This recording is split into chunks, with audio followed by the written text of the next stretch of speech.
Hi friends, നമ്മൾ നോക്കിക്കൊണ്ടിരിക്കുന്നത് കേരള സംസ്ഥാന സർക്കാരിൻ്റെ പദ്ധതികളാണ്. ഇത് പാർട്ട് 5 ആണ്. 4 പാർട്ടും കാണാത്തവർ ലിങ്ക് ഡിസ്ക്രിപ്ഷനിലുണ്ട്, കാണുക.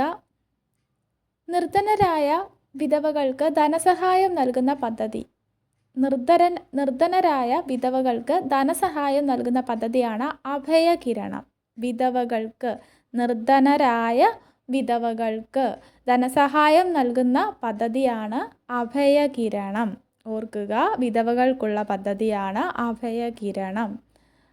അടുത്തത്, ദാരിദ്ര്യരേഖയ്ക്ക് താഴെയുള്ള വയോജനങ്ങൾക്ക് കൃത്രിമദന്തങ്ങളുടെ പൂർണ്ണ സെറ്റ് സൗജന്യമായിട്ട് വെച്ചു കൊടുക്കുന്ന പദ്ധതി മന്ദഹാസം പദ്ധതിയാണ്.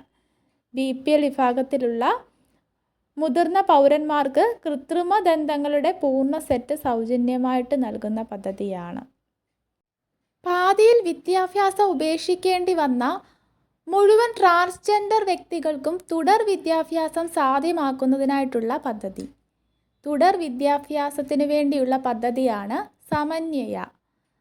ട്രാൻസ്ജെൻഡർ വ്യക്തികൾക്ക് വേണ്ടിയാണ്. മുഴുവൻ ട്രാൻസ്ജെൻഡർ വ്യക്തികൾക്കും തുടർ വിദ്യാഭ്യാസത്തിന്, അവർക്ക് തുടർ വിദ്യാഭ്യാസം സാധ്യമാക്കുന്നതിനായിട്ട് വേണ്ടിയുള്ള പദ്ധതിയാണ് സമന്വയ പദ്ധതി.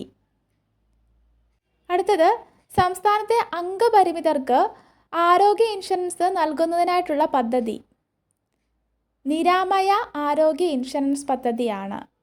ഭിന്നശേഷിക്കാർക്ക് വേണ്ടിയുള്ള പദ്ധതിയാണ് നിരാമയ ആരോഗ്യ ഇൻഷുറൻസ് പദ്ധതി.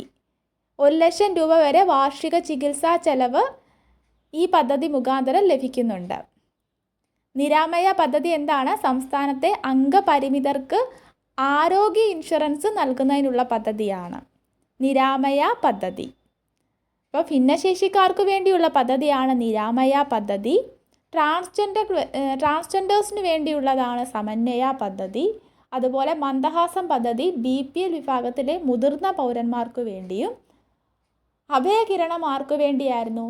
നിരാലംബരായിട്ടുള്ള നിർധനരായിട്ടുള്ള വിധവകൾക്ക് വേണ്ടിയുള്ള പദ്ധതിയാണ് അഭയകിരണം പദ്ധതി. കേരളത്തിലെ സ്കൂൾ ബസ്സുകൾ ട്രാക്ക് ചെയ്യാൻ രക്ഷിതാക്കൾക്ക് മോട്ടോർ വാഹന വകുപ്പ് ആരംഭിച്ച മൊബൈൽ ആപ്ലിക്കേഷൻ്റെ പേര്. സ്കൂൾ ബസ്സുകളെ ട്രാക്ക് ചെയ്യാൻ വേണ്ടി രക്ഷിതാക്കൾക്ക് മോട്ടോർ വാഹന വകുപ്പ് ആരംഭിച്ച മൊബൈൽ ആപ്ലിക്കേഷനാണ് വിദ്യാവാഹൻ.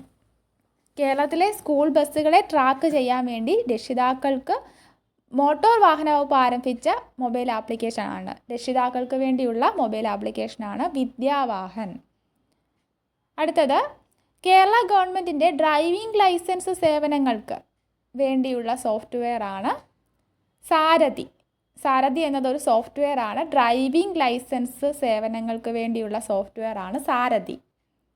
ഇനി മൊബൈൽ ആപ്ലിക്കേഷൻ പറഞ്ഞു വിദ്യാവാഹൻ. എന്തിനു വേണ്ടിയാണ്? സ്കൂൾ ബസ്സുകളെ ട്രാക്ക് ചെയ്യാൻ രക്ഷിതാക്കളെ സഹായിക്കുന്നതിനുള്ള മൊബൈൽ ആപ്ലിക്കേഷനാണ്. മൊബൈൽ ഫോണിന് അടിമപ്പെടുന്ന കുട്ടികളെ മോചിപ്പിക്കാനുള്ള കേരള പോലീസിൻ്റെ പദ്ധതി. മൊബൈൽ ഫോണിന് അടിമപ്പെട്ടിരിക്കുന്ന കുട്ടികളെ മോചിപ്പിക്കുന്നതിനുള്ള കേരള പോലീസ് പദ്ധതിയാണ് കൂട്ട്. മാനസിക രോഗം ഭേദമായിട്ടും ആരും ശുശ്രൂഷിക്കാനില്ലാതെ നിരാലംബരായിട്ട് കഴിയുന്നവർക്കുള്ള കേരള സർക്കാരിൻ്റെ സ്ഥാപനം. മാനസിക രോഗം ഭേദമായിട്ടും ആരും ശുശ്രൂഷിക്കാനില്ലാതെ നിരാലംബരായിട്ട് കഴിയുന്നവർക്കുള്ള കേരള സർക്കാരിൻ്റെ സ്ഥാപനമാണ് ആശാഭവൻ. ഒന്നുകൂടെ പറയാം, ആദ്യം മുതൽ പറയാണ്. മന്ദഹാസം പദ്ധതി BPL വിഭാഗത്തിലെ മുതിർന്ന പൗരന്മാർക്ക് വേണ്ടിയുള്ള പദ്ധതിയാണ്. സമന്വയ പദ്ധതി ട്രാൻസ്ജെൻഡേഴ്സിന് വേണ്ടിയുള്ളതാണ്. അഭയകിരണം നിരാലംബരായിട്ടുള്ള വിധവകൾക്കുള്ള പദ്ധതിയാണ്. നിരാമയ ആരോഗ്യ ഇൻഷുറൻസ് സ്കീം ഭിന്നശേഷിയുള്ളവർക്ക് വേണ്ടിയുള്ളതാണ്. വിദ്യാവാഹൻ സ്കൂൾ ബസ്സുകൾ ട്രാക്ക് ചെയ്യാൻ വേണ്ടി രക്ഷിതാക്കളെ സഹായിക്കുന്നതിനുള്ള മോട്ടോർ വാഹന വകുപ്പ് ആരംഭിച്ച മൊബൈൽ ആപ്പാണ്, മൊബൈൽ ആപ്ലിക്കേഷനാണ് വിദ്യാവാഹൻ. സാരഥി എന്താണ്? സാരഥി സോഫ്റ്റ്വെയർ ആണ്. കേരള ഗവൺമെൻറ്റിൻ്റെ ഡ്രൈവിംഗ് ലൈസൻസ് സേവനങ്ങൾക്ക് വേണ്ടിയുള്ള സോഫ്റ്റ്വെയർ ആണ്.